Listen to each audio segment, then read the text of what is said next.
editor of the BMJ. Peter Doshi, we've talked about him on the show before. This is what he had to say at that meeting.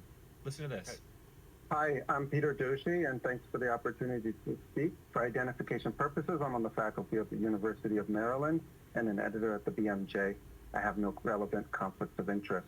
I want to start off by asking a question. Just what problem is this third dose aiming to solve? If we have a pandemic of the unvaccinated, as our public health officials have repeatedly stated, why would a, quote, fully vaccinated person need a third dose? The briefing document suggests the rationale for boosters is waning immunity, but the lowest vaccine efficacy figure mentioned is 83.7%. And last month, FDA approved Pfizer's vaccine stating that efficacy against symptomatic COVID is 91%.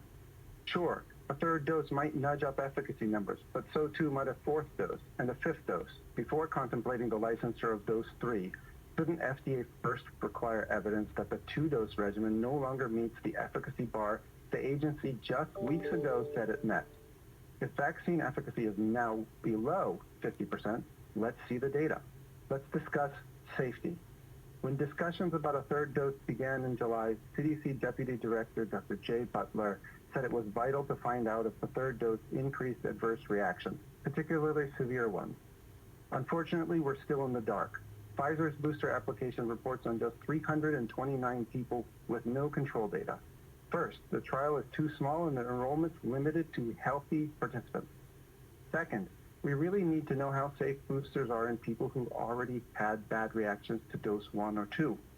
But such people are obviously less likely to volunteer to participate in this trial, so we won't have the data to answer the question. Yet if the booster is approved, such people will surely be mandated to receive a third dose. I'll end with a question. Last week, 3 medical licensing boards said that they could revoke doctors' medical licenses for providing COVID vaccine misinformation.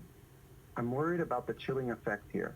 There are clearly many remaining unknowns, and science is all about probing unknowns. But in the present supercharged climate, and I'll point out that multiple members of this committee are certified by these boards, I want to ask FDA, what is FDA doing to ensure that those advising it are able to speak freely without fear of reprisal?